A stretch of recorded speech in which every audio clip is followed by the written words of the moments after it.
నిజంగా జనాలకు పిచ్చా ఎర్రా అర్థం కాదు. హీరోలు హీరోయిన్లు అంటే పడి చచ్చిపోతారనమాట. కోర్స్ ఉండొచ్చు, వాళ్ళకి అభిమానం ఉండొచ్చు, వాళ్ళకి అభిమానులు ఉండొచ్చు, కాదనట్లేదు. యాక్చువల్గా నేనైతే పెద్దగా హీరో ఈ హీరో అంటే ఈ హీరోయిన్ అంటే పెద్ద ఇష్టపడైతే మూవీస్కి వెళ్ళను. ఏదన్నా మూవీ బాగుంటుంది, చూడగలము పిల్లలతో పాటు ఫ్యామిలీతో పాటు అనుకుంటే చూస్తాను అనమాట. అది పక్కన పెడితే ఈ మధ్య న్యూస్ బాగా స్ప్రెడ్ అవుతుంది. ఆర్మీకి ప్రభాస్ ఇన్ని కోట్లు విరాళం ఇచ్చారు అనే న్యూస్ అనమాట. సో అదైతే పక్కా ఫేక్ అని ఇప్పుడే నాకు తెలిసిన ఒక జర్నలిస్టు, ఆయనని నేను ఫాలో అవుతానన్నమాట. చాలా జెన్యూన్గా రివ్యూ ఇస్తారు ఆయన ఏదైనా కూడా.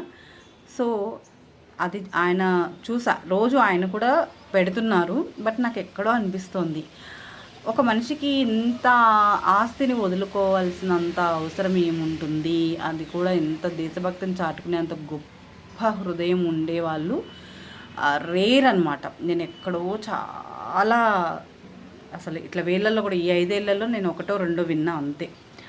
సో అలాంటిది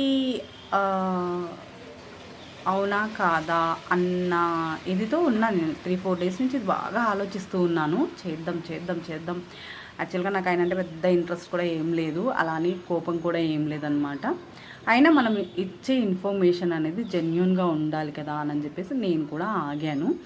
బట్ నాకు అనిపించింది మార్నింగ్ కూడా చేద్దాం అనుకున్నా. మార్నింగ్ కూడా ఈ విషయం మీద రివ్యూ ఇద్దాము. సో గ్రేట్ కదా అన్నీ బాగా ఫీల్ అయిపోయాను అనమాట. ఇప్పటి నుంచి నేను కూడా ఆయనని ఫాలో అవుతాను ప్రభాస్ని అని చెప్పేసి అంత మైండ్లోకి ఎక్కించుకున్నా. అండ్ తీరా ఇప్పుడే జస్ట్ నేను ఒక 5 మినిట్స్ ముందు వీడియో చూసి ఓహో ఇదంతా ఫేక్ న్యూస్, జనాలు ఇంత బాగా స్ప్రెడ్ చేస్తారా అబద్ధాన్ని కూడా అనిపించడం ఏంటి, అది వాస్తవమే. అసలు మంచిని చాలా తక్కువగా స్ప్రెడ్ చేస్తారు, చెడు అనేది చాలా ఎక్కువగా స్ప్రెడ్ చేస్తారనమాట. ఎప్పుడో దిగిన పిక్స్, ఎప్పుడో ఎక్కడో ఇచ్చిన విరాళాలు, ఆ పిక్స్ అవన్నీ తీసేసి ఇప్పుడు సోషల్ మీడియాలో పెట్టేసి తెగ వైరల్ చేస్తున్నారు. ఒకరు 1000 కోట్లు అంటారు, ఒకరు 100 కోట్లు అంటారు, ఒకరు 200 కోట్లు అంటారు, ఒకరు 2000 కోట్లు అంటారు.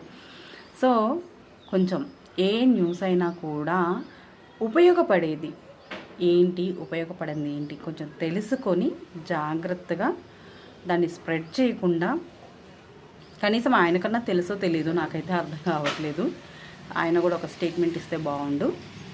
ఇలా పిచ్చగా స్ప్రెడ్ చేసేస్తున్నారు న్యూస్. ఎవరికి నచ్చినట్లు వాళ్ళు రాసేస్తున్నారు, ఎవరికి నచ్చినట్లు వాళ్ళు న్యూస్ స్ప్రెడ్ చేసేస్తున్నారు.